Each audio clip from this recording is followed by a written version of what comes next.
Start பண்ணலாம். ஒரு rarest of rare case வந்து எப்போ கொடுப்பாங்கன்னா டெத் சென்டென்ஸ், அதுதான் நம்ம ரேரஸ்ட் ஆஃப் ரேர் கேஸ்ன்னு சொல்லுவோம். இப்போ தூக்கில் ஒரு பேரை போட்டாச்சு.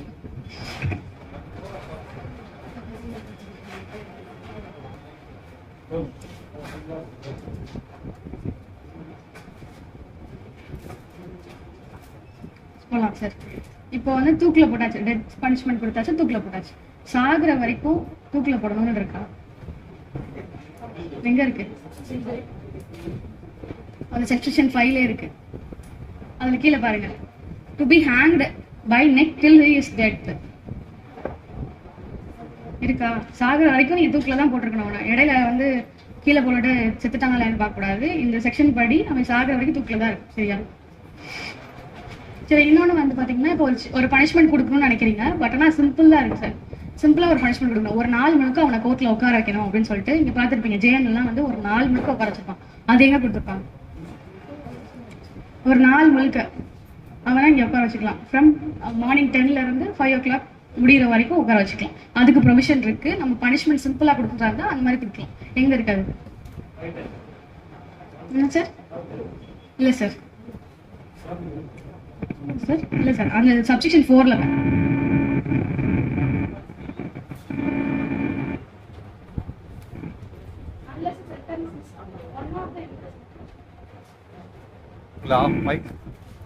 கேக்குதா?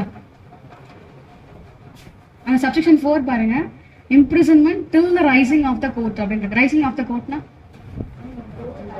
கோர்ட் கலையும் வரை வச்சுக்கலான் இருக்கு. அப்ப என்ன சப்செக்ஷன்ல இருக்கு பாத்தீங்கன்னா, இதுல 354 சப் கிளாஸ் 4ல ஒரு பர்சனை வந்து நீங்க கோர்ட் கலையும் வரை டில் the rising of the court வைக்கணும்னு நினைச்சீங்கன்னா இந்த இதுல நீங்க வச்சுக்கலாம். ஓகேவா?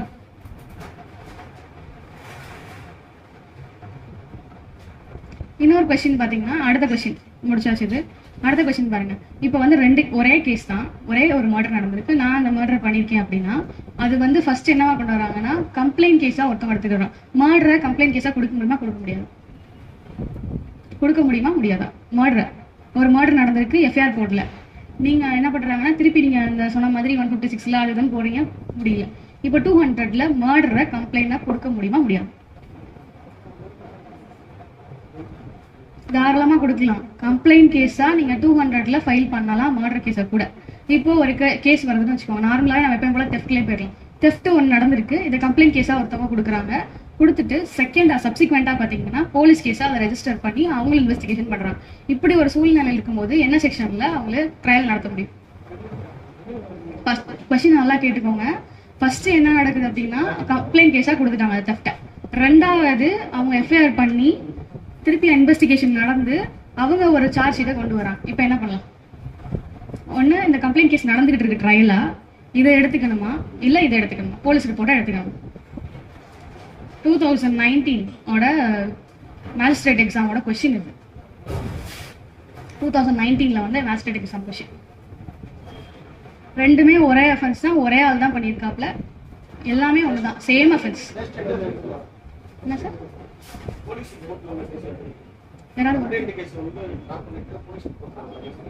டிராப் பண்ணக்கூடாது, ஸ்டே பண்ணணும். ஸ்டே த ப்ரொசீடிங்ஸ் 210 CRPCல இருக்கும். 210 CRPC எடுப்பாருங்க. ஸ்டே த ப்ரொசீடிங்ஸ், டிராப் இல்ல, அது பாத்துக்கோங்க. ப்ரொசீஜர் என்ன சார்?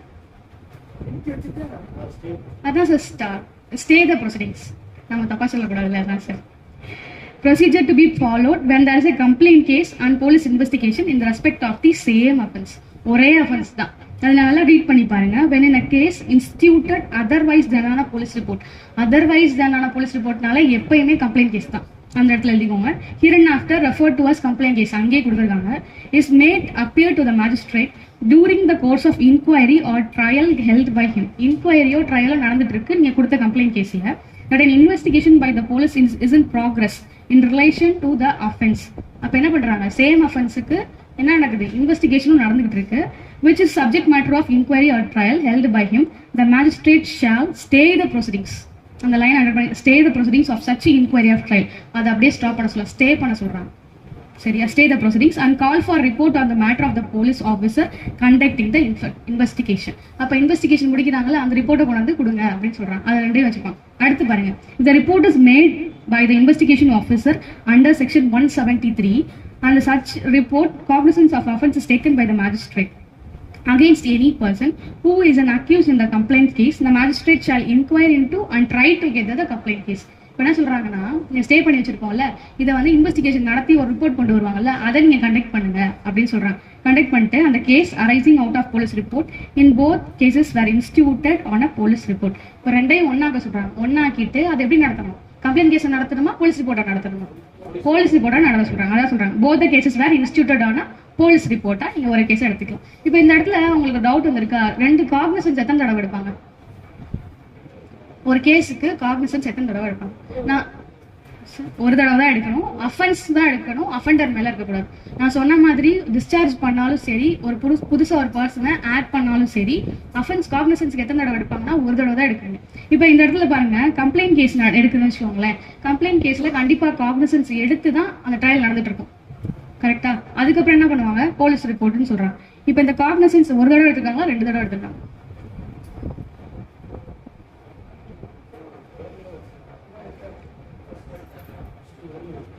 அப்ப ஏன் இந்த இடத்துல என்னென்ன கொடுத்துருக்காங்கன்னு பாருங்க.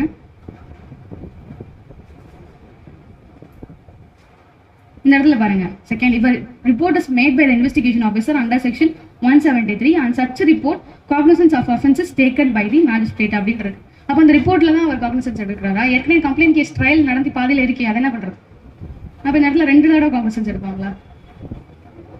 190 படி யோசிச்சு பாருங்க. 190 படி கம்ப்ளைண்ட் கேஸ்லயும் காக்னிசன்ஸ் எடுக்கலாம், போலீஸ் ரிப்போர்ட்லயும் காக்னிசன்ஸ் எடுக்கலாம். பார்த்தோம்ல, அது மாதிரி இந்த இடத்துல ரெண்டு தடவை எடுக்கிறாங்களா?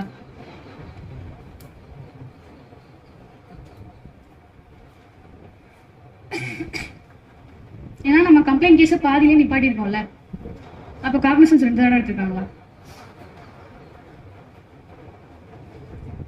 யோசிச்சு கடைசியா சொல்லுங்க, ஒன்றும் பிரச்சனை இல்லை.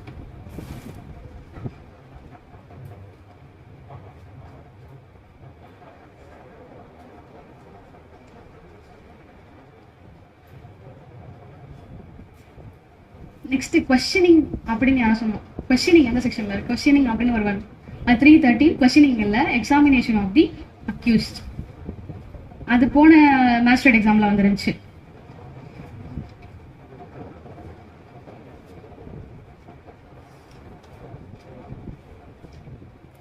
சார், டபுள் ஜியோபாடி கேள்விப்பட்டிருக்கீங்கல்ல? அது எங்க இருக்கு? சிஆர்பிசில 300ல இருக்கு. இப்ப வந்து 21 இருக்கு கான்ஸ்டிடியூஷன்ல, 20 சப் கிளாஸ் 2ல இருக்கு. அங்க என்ன கொடுத்துருப்பாங்க, இங்க என்ன கொடுத்துருக்காங்க, ரெண்டுக்கான டிஃபரன்ஸ். இது கொஸ்டின்ல வந்ததுதான். அங்க டபுள் ஜியோபாடி, அதாவது ஒரு பர்சனை ஒன்ஸ் கன்விக்ட் பண்ணிட்டாங்கன்னா அதே அஃபென்ஸுக்காக திருப்பி கன்விக்ட் பண்ணக்கூடாது. இது டபுள் ஜியோபாடி. இங்க 300 சிஆர்பிசில என்ன டிஃபரன்ஸ் இருக்கு ரெண்டுக்கும்? இல்ல இல்ல இல்ல, அது ஓகே, அது வந்து சப்செக்ஷன் 5ல. இந்த இடத்துல பாருங்க, ரெண்டு இது கொடுத்துருப்பாங்க, அக்யூட்டல் அப்படின்னு கொடுத்துருப்பாங்க இல்லையா? ஆமாவா இல்லையா? Persons once convicted or acquitted not to be tried for the same offense. Double ஜியோபாடியை பொறுத்த வரைக்கும் கன்விக்ஷன் மட்டும் தான் இருக்கும். நம்ம 300ல மட்டும் என்ன இருக்குன்னு பாத்தீங்கன்னா, அக்யூட்டல் ஆனாலே திருப்பி அவனை சேர்க்கக்கூடாதுன்னு இருப்பாங்க. அதுக்கு தான் ஆட்ரிஃபோயிஸ் கன்விக்ட், ஆட்ரிஃபோயிஸ் அக்யூட் அப்படின்னு சொல்லுவாங்க. ஆட்ரிஃபோயிஸ் கன்விக்ட், ஆட்ரிஃபோயிஸ் அக்யூட்னாலே இந்த இதுல வரும், இந்த செக்ஷன் 300ல வரும்.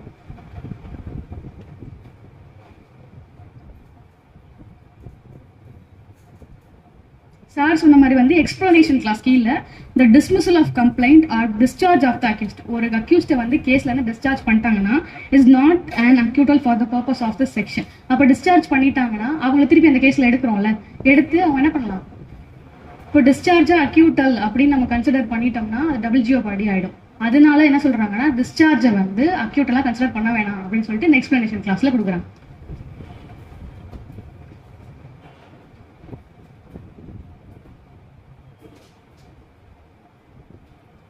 இப்போ அடுத்து பார்த்தீங்கன்னா 313 வந்து power to examine the accused அப்படின்னு சொல்லுவாங்க.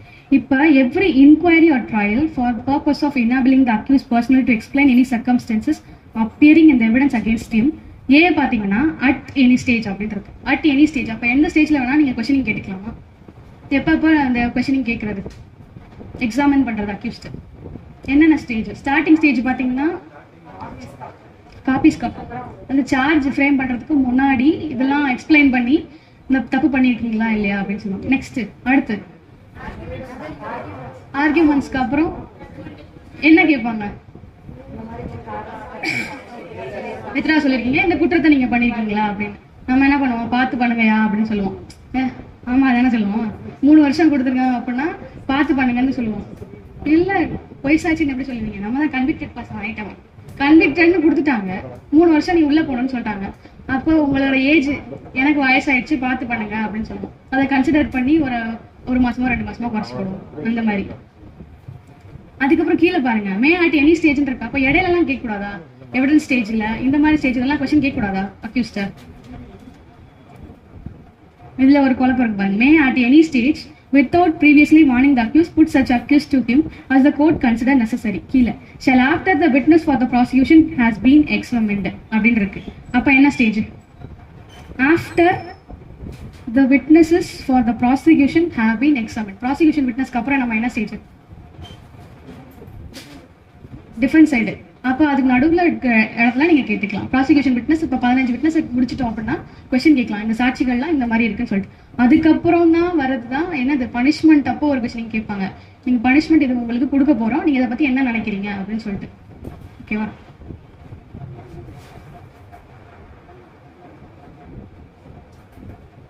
சரி, இப்போ அடுத்த கேள்வி வந்து, இப்போ நான் ஒரு மேஜிஸ்ட்ரேட்டு, நான் வந்து இப்போ என்னன்னா ஒரு தெஃப்ட் நடக்குதுன்னு வச்சுக்கோங்க. இதுல வந்து 3 years பனிஷ்மெண்ட் நான் கொடுக்க போறேன். ஆனால் at the time of judgment எனக்கு தெரிய வருது இது தெஃப்ட் இல்லை, எக்ஸ்டார்ஷனோ ராபரியோன்னு சொல்லிட்டு. அப்போ ராபரிக்கு எவ்வளோ பனிஷ்மெண்ட்டு? ஜட்ஜ்மெண்ட் நாளைக்கு எழுத போறேன், இன்னைக்கு தான் எனக்கு தெரிய வருது ராபரி பண்ணியிருக்காங்க அப்படின்னு சொல்லி. தெஃப்ட் கிடையாது, அந்த எவிடன்ஸ்ல எல்லாத்துலயும் தெரிய வருது. ராபரிக்கு எவ்வளோ? 10 years பனிஷ்மெண்ட் இருக்கும். அந்த 10 years பனிஷ்மெண்ட் நான் கொடுக்க முடியுமா? இப்போ நான் என்ன பண்ணுவேன்? இது என்ன அஃபென்ஸ்? சிஜிஎம்க்கு அனுப்ப முடியுமா? ஐயோ பாவம், அவர் 7 வருஷம் தாங்க இருக்கு. Okay, session 7 exclusively triable by the court of session இருக்கும். அப்ப என்ன செக்ஷன்ல அவர் கமிட்டல் பண்றது?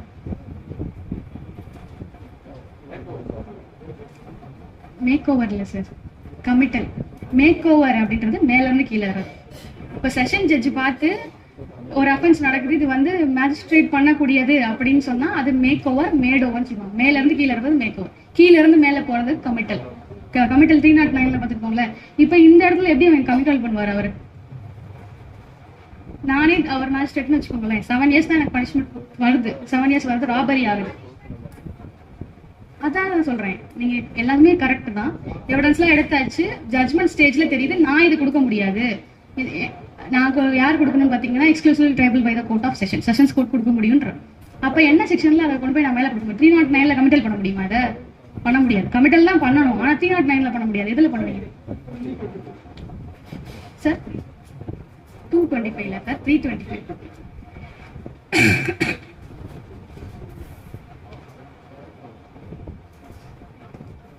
325 இல்ல 323. 325 எதுக்கு வரும் நான் சொல்றேன். Procedure when after commencement of inquiry or trial magistrate finds case should be committed. Committal பண்ணணும் அப்படின்னு நினைக்கிறாரு, இது என்னால இந்த பண்ண முடியாது அப்படின்னு நினைச்சாங்கன்னா 323ல யாருக்கு அனுப்பணும்? கீழே பாருங்க செஷன்ஸ்ல. If any inquiry into an offense or a trial before a magistrate, it appears to him at any stage of the proceeding before signing the judgment. Any stage எதுல வேணா நடக்கலாம். எவிடன்ஸ் முடிஞ்சதுக்கு அப்புறம் உங்களுக்கு தெரிய வந்தாலும் அப்போயே நீங்க கமிட்டட் பண்ணலாம். இல்ல ஜட்ஜ்மெண்ட் எழுத போறப்ப நான் வந்து என்ன பண்றேன்னா, எனக்கு தெரிய வருது 7 years அப்படின்னா, before signing the judgment that the case in one which ought to be tried by the court of session, he shall commit it to the trial court under the provisions herein after contained. இதுல இருக்கு பாருங்க, இதுல தான் பண்ணணும். இப்போ 325 எப்போ வரும்? இதுல ஒரு கொஸ்டின் இருக்கு. இப்போ செஷன்ஸ் கோர்ட்டுக்கு அனுப்பியாச்சு.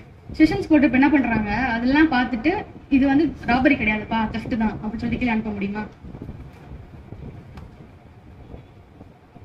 ராபரி கிடையாது, அவர் பாக்குறாரு, அவர் எல்லாமே பாக்குறாரு, பார்த்தா அதுல வந்து ராபரிலாம் வரல, தெஃப்ட் தான் வருது, எதை வச்சு நீ ராபரின்னு மேல அனுப்புறேன்னு சொல்றாரு. இப்ப கீழே அனுப்ப முடியுமா?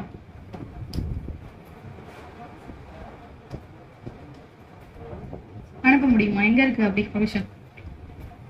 எனக்கு தெரியாது, நானும் எக்ஸாம் எழுத போறேன், சொல்லுங்க. சரி, ஓகே, அடுத்து பாருங்க 325ல பாருங்க. Procedure when magistrate cannot pass sentence sufficiently severe. இதுல பாருங்க யாருக்கு அனுப்பணும்? இதுல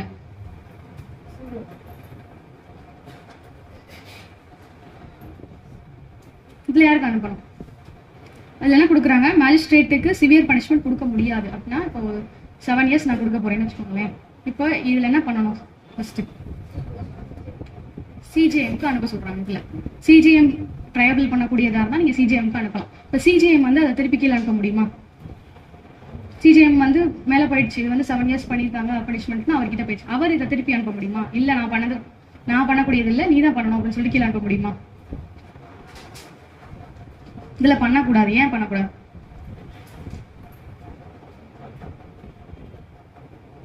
ஏன் பண்ணக்கூடாது? ஏன் செஷன்ஸ் போட்டு திருப்பி பண்ணக்கூடாது? கொஸ்டின்ல வரும். ஆப்ஷன் இ வந்து நாட் நோன் அப்படின்னு போட்டுருவோம். எனக்கு தெரியாத எழுதிருங்க. சிஜிஎம் வந்து பண்ண முடியாது. ஏன்னு கேட்டிங்கன்னா சிஜிஎம்முக்கும் அதை ட்ரை பண்ணுறதுக்கு பவர் இருக்கு. மேலே ஒன்ஸ் போயிடுச்சு அப்படின்னா நீங்கள் என்ன பண்ணிக்கலாம், அதை அவரே வந்து பனிஷ்மெண்ட் கொடுத்துக்கலாம். அதில் எந்த மாற்றமும் இல்லை. திருப்பி இதை கீழே அனுப்பணுன்ற அவசியம் இல்லை. அதான்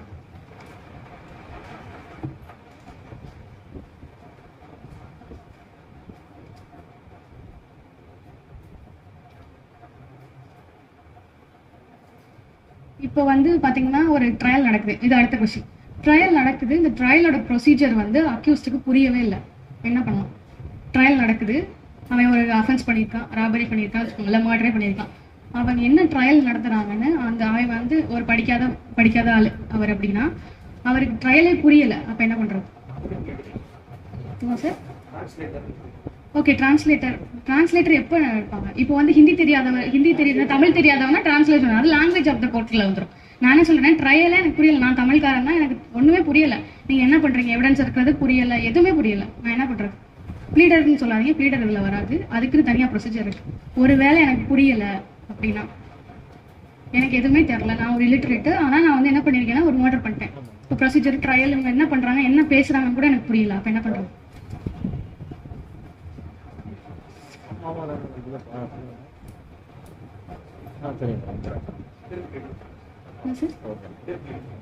புரியல. இன்டர்பிளேடர் 357 of BNSS பாருங்க. Procedure where accused does not understand the proceedings. இந்த ப்ரொசீடிங்ஸே எனக்கு புரியலன்னா என்ன பண்ணணும் அப்படின்னா ஒண்ணுமே பண்ண மாட்டாங்க. இதுல if the accused though not a person of unsound mind தான் இருக்கக்கூடாது. அன்சவுண்ட் மைண்டா இருந்தா அதுக்கு ஒரு ப்ரொசீஜர் எல்லாமே இருக்கு. cannot be made to understand the proceedings. எனக்கு ப்ரொசீடிங்ஸ் புரியலன்னா the court may proceed with the inquiry or trial under the case of court other than the high court. High கோர்ட்டை தவிர வேற ஏதாவது செஷன்ஸ் கோர்ட்டோ இல்ல சிஜேஎம் ஜேஎம் கோர்ட்டோ இருந்துச்சுன்னா என்ன பண்ணணும்னா to be forwarded to the high court with a report of circumstances of the case and the high court shall pass therein order as it thinks fit. அப்ப என்ன பண்றாங்கன்னா இந்த ட்ரையல் இந்த procedure எல்லாத்தையும் high கோர்ட்டுக்கு அனுப்ப சொல்றாங்க. ஹை கோர்ட் பார்த்து என்ன முடிவு பண்ணுறதோ அதை பண்ணிக்கலாம் அப்படின்னு சொல்றோம். இதுதான் இதுல கொடுத்துருக்கோம். அன்சவுண்ட் மைண்டா இருந்தா அதுக்கு ப்ரொசீஜர் வேற. 325ல ஒரு அன்சவுண்ட் மைண்ட் பர்சனை எப்படி நீங்க ட்ரீட் பண்ணணும், எப்படி நீங்க வந்து ட்ரையல் கண்டக்ட் பண்ணணும்னு சொல்லிட்டு ஒரு பெரிய ஒரு சாப்டர் இருக்கு.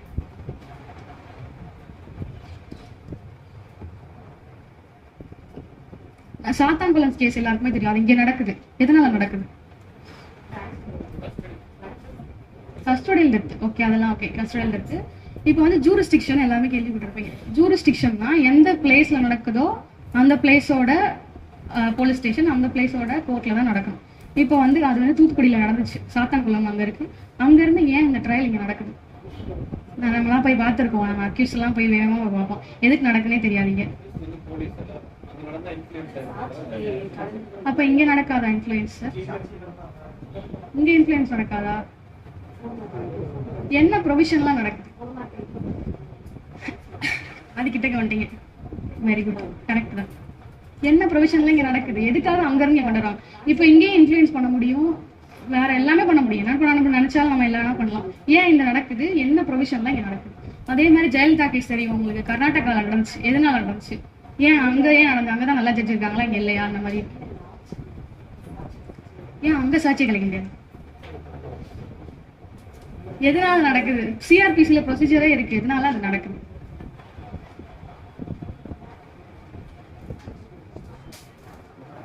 டிரான்ஸ்ஃபர் ஆஃப் கேசஸ் அப்படின்னு சொல்லியிருக்கோம்.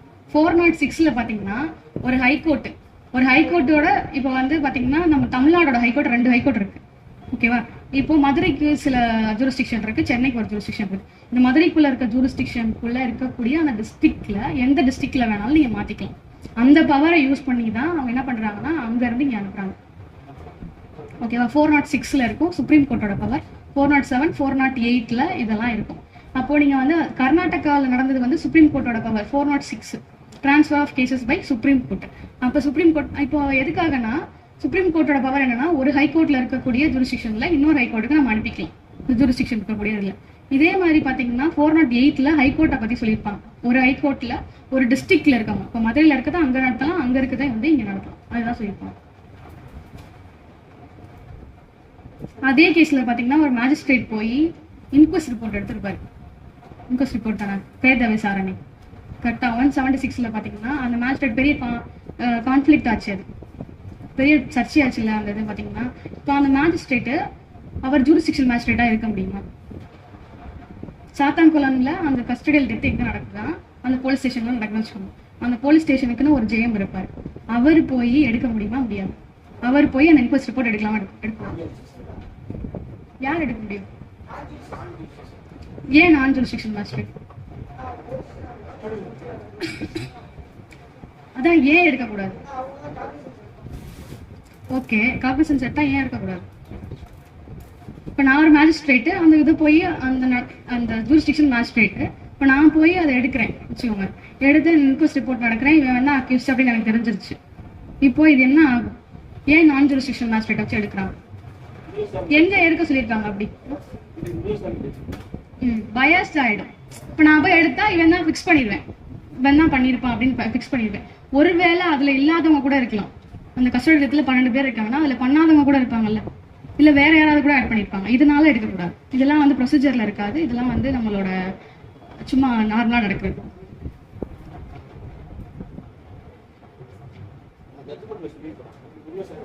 ஆமா சார். ரிமாண்ட் எங்க இருக்கு? ரிமாண்ட் அப்படின்னு கேள்விப்பட்டிருப்பீங்க, ரிமாண்ட் கேள்விப்பட்டிருக்கீங்களா? ரிமாண்ட் எங்க இருக்கு?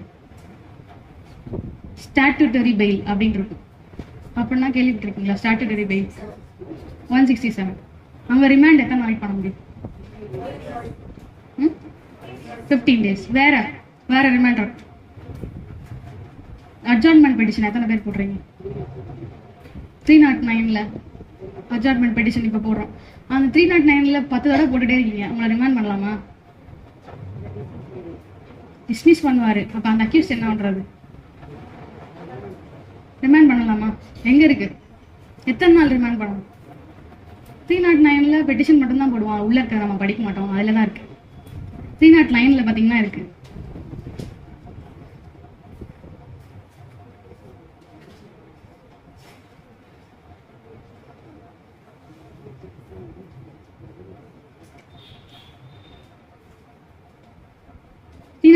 பாருங்க, provided that no magistrate shall remand an accused person to custody under this section for the term exceeding 15 days at a time.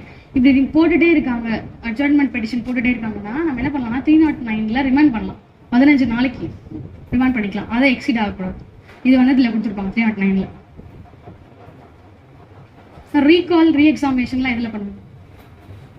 வாரண்டரி கால். சரி, ஓகே. ட்ரையல்ல விட்னஸ் ரீகால் 311ல ரீகால் மட்டும் இருக்காது. என்ன சார்?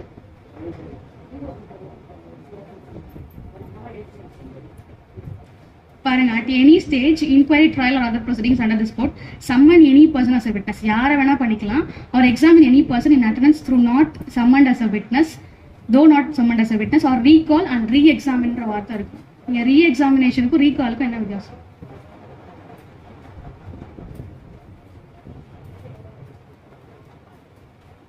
ரீகாலுக்கும் ரீஎக்ஸாமினேஷனுக்கும் என்ன வித்தியாசம்? ஏன் அந்த இடத்துல நம்ம ரீகால்னா 10311 அப்படின்னு சொல்லிடுறோம், ரீஎக்ஸாமின் அப்படின்ற ஒரு வார்த்தை எதுக்கு கொடுத்துருக்காங்க? ரீகால்னா என்ன, ரீஎக்ஸாம்னா?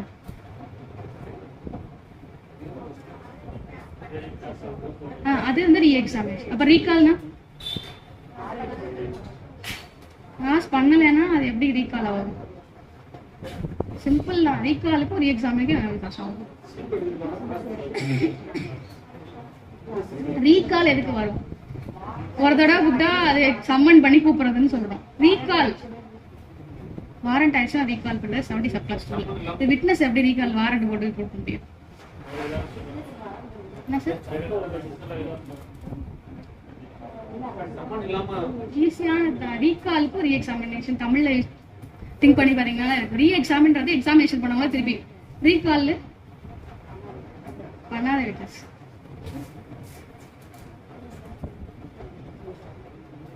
சரி ஓகே, அடுத்து இப்போ விட்னஸ் வர்றாங்க. இல்ல இல்ல அதெல்லாம் கடைசியா தான். எல்லாரும் தூங்கிட்டு இருக்கீங்களா? டெஸ்ட் பண்ணி கடைசியா தான் சொல்லுவேன். அது வரைக்கும் மூளை யூஸ் பண்ணுங்க. சரி, இப்போ வந்து விட்னஸ் வர்றாங்க, கம்ப்ளைண்ட்லாம் வர்றாங்க. இவங்களுக்கு வந்து ட்ராக் ஆகிட்டே போகுது. காஸ்ட் அப்படின்னு போடுவாங்க தெரியுமா? எக்ஸாமினேஷன் பண்ணும்போது கிராஸ் எக்ஸாமினேஷன் நடக்குது. இவங்க வந்து ட்ராக் ப்ரொசீடிங்ஸ் வந்து ட்ராக் பண்ணிட்டே இருப்பாங்க. உங்களோட விட்னஸ்க்கும் கம்ப்ளைண்ட்டுக்கும் நீங்க காசு வாங்கிட்டோம்னா காஸ்ட் எந்த ப்ரொவிஷன் காஸ்ட் போடுவாரு, மெமோ எழுதி 500 ரூபா பே பண்ணி கொடுத்துருவோம். ஆனா செக்ஷன்லாம் தெரியாது, அவர் எதுக்கு போடுறாரு என்ன பண்றாருன்னே தெரியாது. எக்ஸ்பென்ஸ் வாங்கி கொடுக்கலாம். அவங்க எங்க இருந்தோ வர்றாங்கன்னு வச்சுக்கோங்க, ஃப்ரம் சென்னையில இருந்து கூட வரலாம். அவங்க அப்போ வர்றாரு, பஸ் சார்ஜ் எல்லாம் சேர்த்து ஒரு 5000 கிட்ட அந்த எக்ஸ்பென்ஸ் வாங்கி கொடுக்க முடியுமா உங்களால? அட்வொகேட்டா வாங்கி கொடுக்கலாம். ஏன்னா எப்படி வாங்கி கொடுப்பீங்க? என்ன ப்ரொவிஷன் வாங்கி கொடுப்பீங்க? இது வரைக்கும் நம்ம வாங்கி கொடுத்துருக்க மாட்டோம், நம்ம அவங்ககிட்ட இருந்தா வாங்கியிருக்கோம். 312 தம்பி புக்ல கரெக்டா இருக்கு. Expenses of complainant and witnesses இருக்கு பாருங்க. Expenses of complainants and witnesses இந்த செக்ஷன் யூஸ் பண்ணி நீங்க என்ன பண்ணலாம்? எக்ஸ்பென்சஸ் அவங்க எவ்வளவு செலவு பண்ணி வர்றாங்களோ அது எல்லாமே நீங்க வந்து இதுல வாங்கி கொடுக்கலாம்.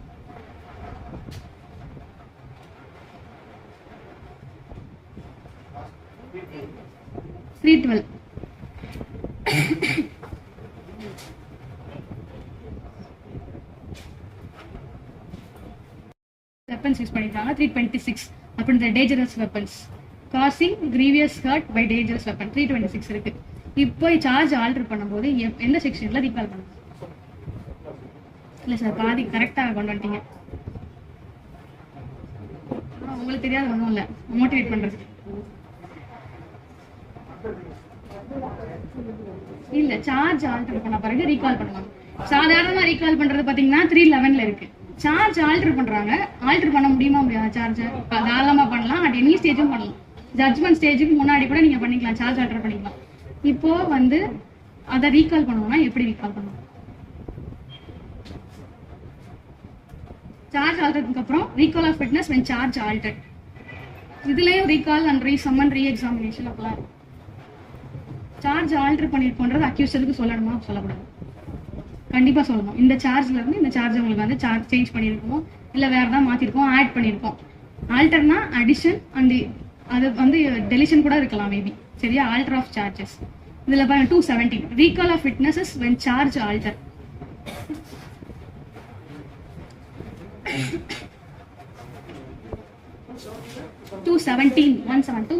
பாருங்க recall of witnesses when charge alter. Charge alter பண்ணிட்டாலே 217 என்ன பண்ணணும்? Recall of witness. ஏன் ரீகால் ஆஃப் விட்னஸ் கொடுக்குறாங்க? ஒன்றும் இல்லை, டெப்த்ல இருந்து ராபரியா மாதிரி இருக்கு, அதுல இருந்து சில விஷயங்கள்லாம் மாறி இருக்குன்னு வச்சுக்கோங்க. எதனால ரீகால் பண்றோம்? 323ல இருந்து 326க்கு மாத்திரம். அப்ப எதனால? ஹையர் பனிஷ்மெண்ட்னா மாத்திக்கலாமா சார்? வேற யோசிச்சு பாருங்க. ரீகால் ஆஃப் விட்னஸ் வந்து ரீகால் பண்றோம், எதனால? 323க்கும் 326க்கும் என்ன வித்தியாசம்? ஐபிசியில் 323க்கும் 326க்கும் என்ன வித்தியாசம்? 323ங்கிறது சிம்பிள் அஃபென்ஸ், ஹர்ட், வெறும் ஹர்ட்னு வச்சுக்கோ. இது வந்து deadly weapon, previous hurt using.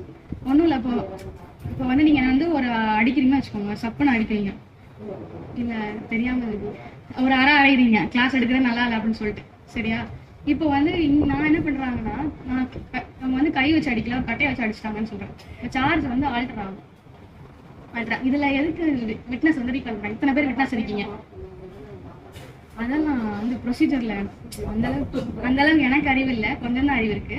அதனால பாத்தீங்கன்னா இப்போ வந்து நான் கட்டையில அடிச்சாங்கன்னு சொல்றேன், நீங்க எல்லாருமே விட்னஸ், உங்க கையில அடிச்சதை பாத்துட்டீங்க. நான் சொல்றேன் இல்ல அவங்க கடையில தான் அடிச்சாங்கன்னு சொல்லிட்டு சொல்றேன். இப்போ 326 மாறும், ப்ரீவியஸ் ஹர்ட் அப்படி மாறும்.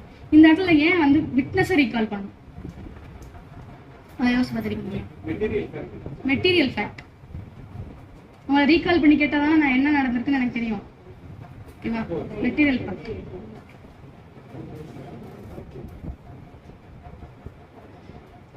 இந்த சார்ஜ் ஆல்டர் பண்ணலாம் அப்படின்றது எங்க கொடுத்துருக்காங்கன்னு பாருங்க. 216ல the court may alter or add to any charge at any time before the judgment is pronounced. நான் சொன்ன மாதிரி ஜட்ஜ்மெண்ட் ப்ரொனவுன்ஸ் பண்றதுக்கு முன்னாடி ஆட் பண்ணிக்கலாம், ஆல்டர் பண்ணிக்கலாம்.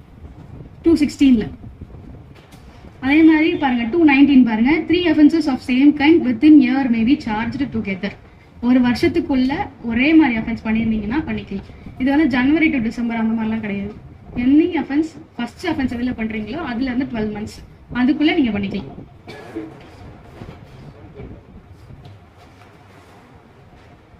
சேம் கைண்ட் ஆஃப் அஃபென்ஸா இருக்கணும். சொன்ன மாதிரி வேற டிஃப்ரெண்ட் கைண்ட் ஆஃப் அஃபென்ஸா இருக்கக்கூடாது.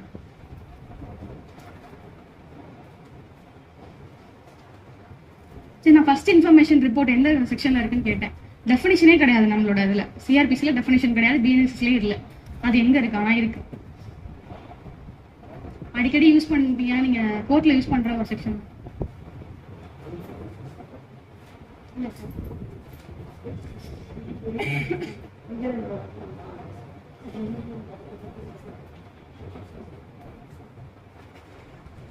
நான் கேட்டேனா?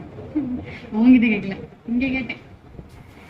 Supply to the accused of copy of police report and other documents. 207 இருக்கு பாருங்க.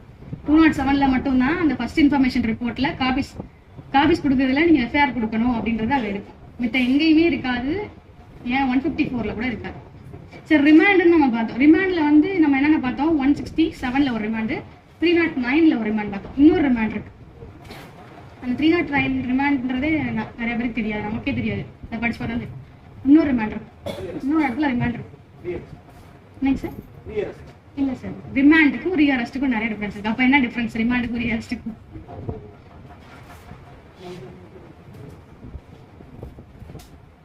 ரிமாண்ட் எங்க? இன்னொரு ரிமாண்ட்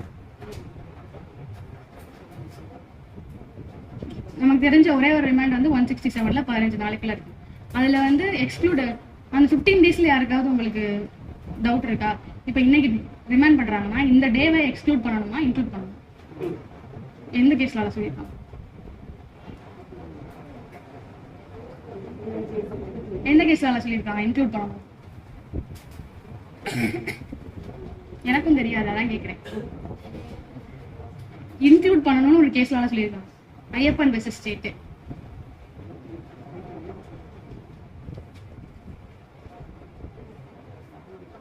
இன்னைக்கு எத்தனை மணியா இருந்தாலும் சரி, இப்போ 5 o'clock உங்களை அரெஸ்ட் பண்றாங்க அப்படின்னா இந்த டேட்டை இன்க்ளூட் பண்ணணுமா எக்ஸ்க்ளூட் பண்ணணுமான்னு சொல்லிட்டு ஐயப்பன் வெர்சஸ் ஸ்டேட் அப்படின்ற ஒரு இதுல இருக்கும். அதுக்கு முன்னாடி ஜட்மெண்ட்ஸ்ல என்ன சொல்லுவாங்கன்னா இந்த நாளை வந்து நீங்க இன்க்ளூட் பண்ணக்கூடாதுன்னு சொல்லுவாங்க. இப்போ வந்து இப்போ 5 மணிக்கு நான் அரெஸ்ட் பண்றாங்கன்னா நைட் 12 o'clock வரைக்கும் இந்த டே முடிய போகணும்னு வச்சுக்கோங்க. இதுல இந்த கஸ்டடியில என்னைய வச்சு டார்ச்சர் பண்றதுக்கான வாய்ப்பு இருக்கா இல்லையா? அப்ப இதை இன்க்ளூட் பண்ணுமா எக்ஸ்க்ளூட் பண்ணணும்? இன்க்ளூட் பண்ணணும். ஃபர்ஸ்ட் டேட் ஆஃப் அரெஸ்ட்டை இன்க்ளூட் பண்ணணும் அதுல சொல்லியிருப்பாங்க. சரியா? எத்தனை மணியா இருந்தாலும் சரி, எப்போ நீங்க அரெஸ்ட் பண்ணாலும் அதை இன்க்ளூட் பண்ணணும், எக்ஸ்க்ளூட் பண்ணக்கூடாது. 15 days கரெக்டா இருக்கும். அதுலதான் உங்களுக்கு என்ன கொடுத்துருப்பாங்க? 60 days 90 days கொடுத்துருப்பாங்க. ஞாபகம் இருக்கா? இருக்காது. எவ்வளவு நாள் உள்ள இருக்கணும் அப்படின்னு சொல்லிட்டு 60 நாள் 90 நாள்னு சொல்லிட்டு 167ல இருக்கு. என்னென்ன இருக்கு?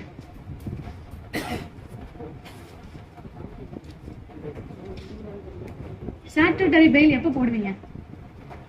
யார் போடணும்? அப்ளிகேஷன் போடணுமா? அது கோட்டாவே கொடுத்துருவாங்களா? இல்ல 60 நாள் உள்ள ரெண்டிங்க வெளியே போகணும்ட்டுருவாங்களா? அப்ளிகேஷன் எந்த செக்ஷன்ல போடணும்? எதுக்கு போடணும்? சார்ஜ் ஷீட் ஃபைல் பண்ணலன்னு போகணும். அதுக்கு 60 days 90 days இருக்கு. இப்போ வந்து 90th டே லீவ், இன்னைக்கு சண்டே.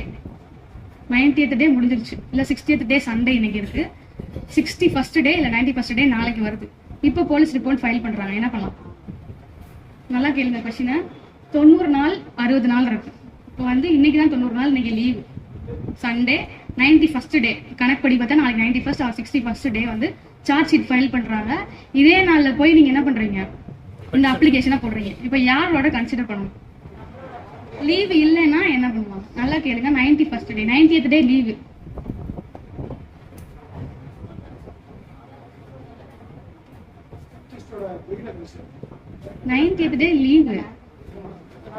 லீவுன்ற டே என்ன கன்சிடர் பண்ணுவாங்க? அதை கணக்குல எடுத்துக்குவீங்களா? எடுத்துக்க கூடாது. எங்க இருக்குது சார்? ஜெனரல் கிளாஸ்ல எங்க இருக்கு? அதை என்ன பண்ணக்கூடாது? 90th டே லீவா இருந்துச்சுன்னா என்ன பண்ணணும்? அதுக்கு அடுத்த நாளை வந்து 90th டேவா நீங்க எடுத்துக்கணும். இப்ப ஆன்சர் பண்ணுங்க. சார்ஜ் ஷீட் ஃபைல் பண்றாங்க. இப்போ நான் சாட்டர்டே ஃபைல் கொடுக்கணுமா கொடுக்கக்கூடாது? கொடுக்கக்கூடாது. ஒருவேளை லீவ் இல்ல 90th டே 2 பேருமே வர்றாங்க அப்படின்னா இந்த நேரத்துல அப்ளிகேஷன் யார் போடுறாங்க? அதாவது ஸ்டாட்யூட்டரி பெயில் நீங்க கொடுத்துக்கலாம், அக்யூஸ்ட் அப்ளிகேஷன் போட்டா கொடுத்துக்கலாம். இது சொல்றது வந்து Muthuvel versus state. 90th day complete ஆயிட்டாலே நெக்ஸ்ட் டே வந்து அந்த அப்ளிகேஷன் கொடுக்குறாங்க அப்படின்னா ஃபர்ஸ்ட் நீங்க கன்சிடர் பண்ணது அக்யூஸ்ட். முத்துவேல் வெர்சஸ் ஸ்டேட் நம்ம ஹைகோர்ட்ல நடந்தது.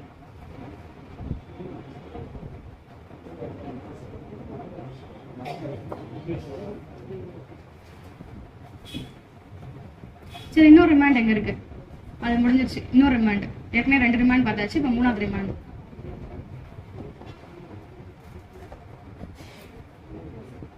டூ நாட் நைன்ல பாருங்க ரிமாண்ட் அப்படின்னு இருக்கும்.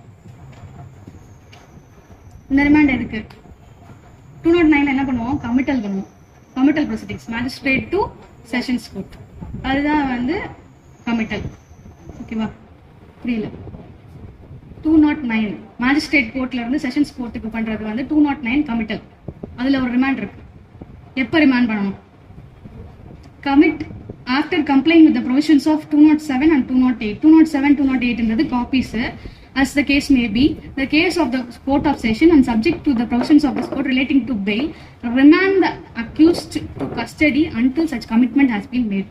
கமிட்டல் பண்ற வரைக்கும் அக்யூஸ்ட ரிமாண்ட் பண்ணிக்கலாம் அப்படின்னு இருக்கு இங்க 209ல.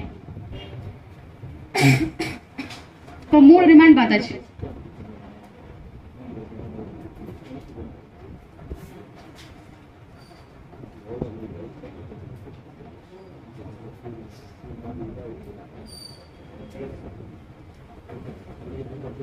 இந்த காக்னிசன்ஸ்க்கு வந்து டைம் லிமிட் அப்படின்னு ஒன்று இருக்கு. காக்னிசன்ஸ் எத்தனை நாளைக்குள்ள எடுக்கணும், என்ன மாதிரி அஃபென்ஸா இருந்தா அது எவ்வளவு நாளைக்குள்ள நீங்க காக்னிசன்ஸ் கண்டிப்பா எடுக்கணும்னு லிமிடேஷன் இருக்கு. எங்க லிமிடேஷன்? 468. அங்க என்ன இருக்கு 468ல? என்னென்ன லிமிடேஷன்ஸ் இருக்கு பாருங்க. Bar to taking cognizance after lapse of period of limitation அப்படின்னு இருக்கு.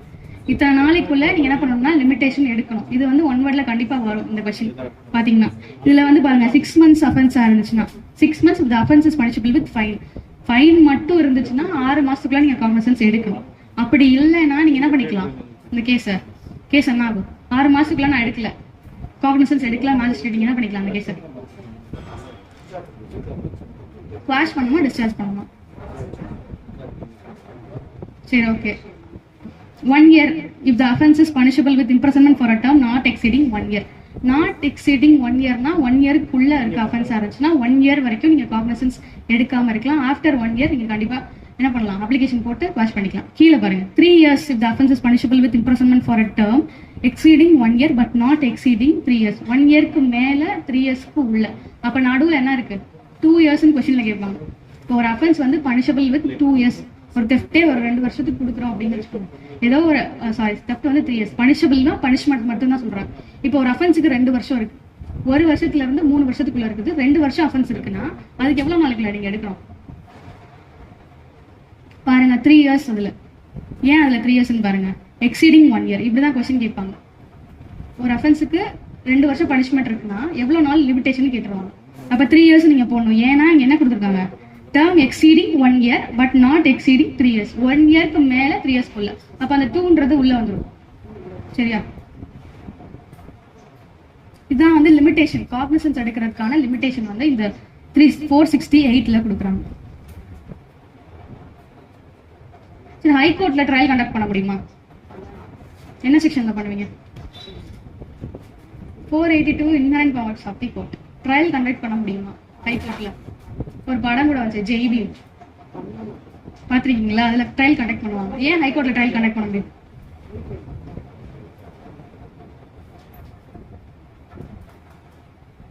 ட்ரையல் கண்டக்ட் பண்ண முடியுமா முடியாது ஹைகோர்ட்ல?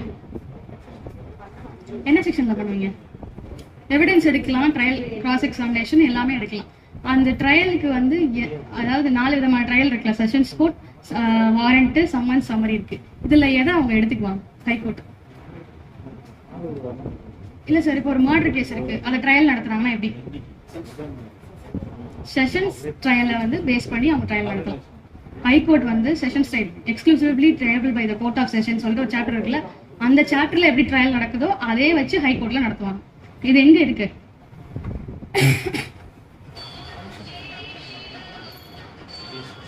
இது எங்க இருக்கு இந்த section? 474 trials before high court இருக்கு பாருங்க. 474ல அது அங்கேயே கொடுக்குறாங்க.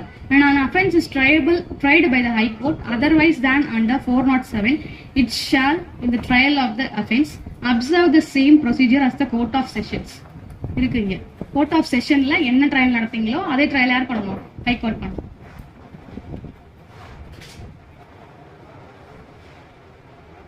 சரி, அடுத்த கொஸ்டின். இப்போ வந்து இங்க ஒரு புலி வருது, இதை யாரை வந்து அப்புறப்படுத்தணும்? இட்ஸ் அனிமல், ஏதோ ஒன்று வருது, லயனோ புலியோ வந்துருச்சு உள்ளுக்குள்ள. இல்லை சார், இது யார் ரெஸ்கியூ பண்ணணும்? யார் வந்து இதை எடுத்து போறது? யார் அதை அப்புறப்படுத்தணும்? என்ன செக்ஷன்ல பண்ணணும்? ப்ரொசீஜர் இருக்கு, சிஆர்பிசியில இருக்கு. இப்போ ஏதோ ஒரு அனிமல் இங்க வருது,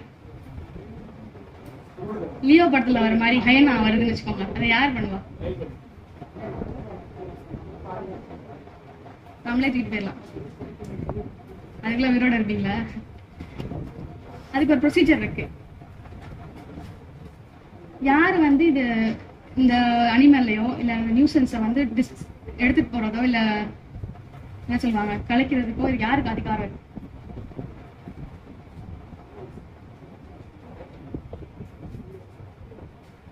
யார் இன்ஃபர்மேஷன் யார்கிட்ட கொடுக்கணும்? நம்ம அது தேடி போறப்பல யாராவது போயிடுவாங்க. வியோ தலையாரி தேடி போயிட்டு இருந்தீங்கன்னா அதுக்குள்ள போயிடும், உயிர் போயிடும். யாருக்கிட்ட கொடுக்கணும்? சரி, அதே மாதிரி இப்போ ரோட்ல போயிட்டு இருக்கீங்க, ஒரு கை மட்டும் கிடக்கு, இந்த கை இருக்கு இங்க இப்படி கிடக்கு அப்படின்னு சொல்லிட்டு யார்கிட்ட வந்து இன்ஃபர்மேஷன் கொடுக்கணும்? எடுத்துட்டு போயிட்டு 65 என்ன பண்ணுவீங்க? ஒரு கை, ஒரு பார்ட் ஆஃப் த பாடி ஒன்று கிடக்குன்னு வச்சுக்கோங்க, ஆனா பாடி இல்ல, அந்த கை கால் ஏதோ ஒன்று இருக்கு. இது என்ன பண்ணுவீங்க? இது யாருக்கிட்ட இன்ஃபார்ம் பண்ணணும்? நீங்களே போய் பண்ணலாமா? பண்ணலாம், தாராளமா. ஆனா ப்ரொசீஜர்ல அப்படி இல்லை, நம்மளே போய் பண்ணலாம். அந்த மாதிரி ஒரு கை இருக்கு சார், அப்படியே 100 கால் பண்ணலாம். என்ன பண்ணணும்?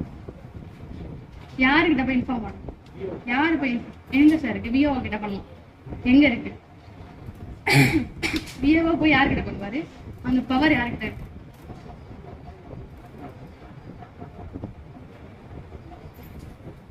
புக்ல தான் இருக்கு, கஷ்டப்பட்டு புக்ல தான் இருக்கு.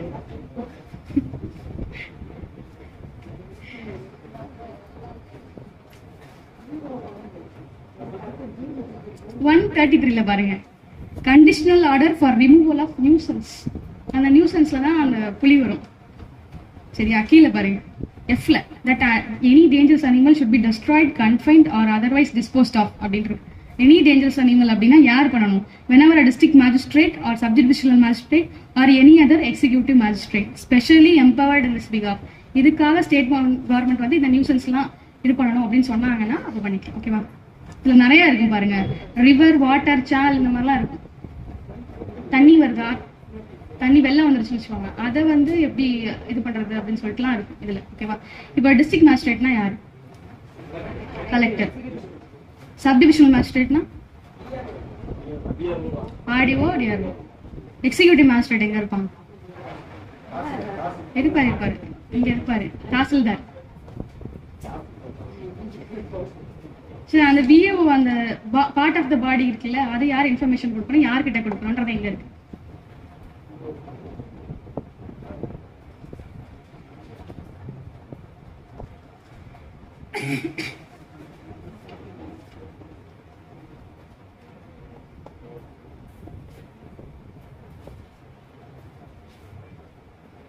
எங்க இருக்கு?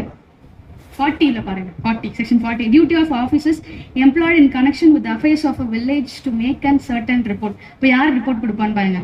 டி, சப்செக்ஷன் டில பாருங்க, in occurrence in or any nears village sudden or unnatural death. Unnatural death எங்க இருக்கு? சிஆர்பிசியில். இன்குவெஸ்ட் ரிப்போர்ட் இதெல்லாம் எங்க பண்ணுவாங்க?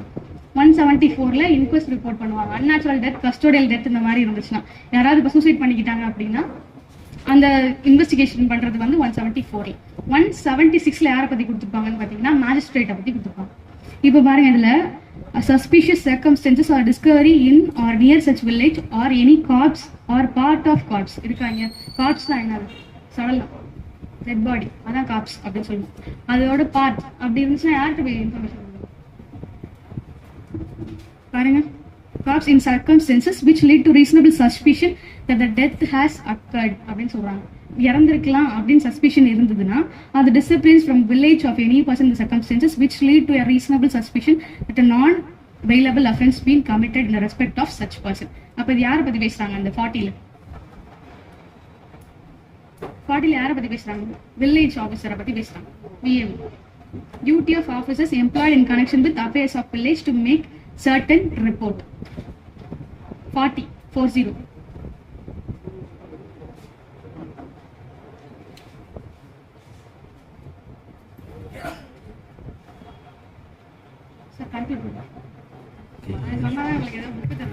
Who is ready to compile the today's session? இந்த ஒரு 1.5 மணி நேரம் நோட் பண்ணதை மதுரை வழக்கறிஞர் சங்கத்தின் சார்பில் நடைபெறுகின்ற இந்த பயிற்சி வகுப்பின் 4வது நாளான இன்று மிகவும் விறுவிறுப்பாகவும் நேர்த்தியாகவும் நமக்கு எடுத்து கொடுத்து பயிற்சி கொடுத்த வழக்கறிஞர் வித்யா அவர்களுக்கும் மற்றும் சுகுணா லா அகாடமி சேர்ந்த ஐயா சுரேஷ் சார் அவர்களுக்கும் யோககிருஷ்ணன் அவர்களுக்கும் மதுரை வழக்கறிஞர் சங்கத்தின் சார்பிலும் உங்கள் சார்பிலும் நெஞ்சார்ந்த நன்றியை தெரிவித்துக் கொள்கிறோம். நன்றி.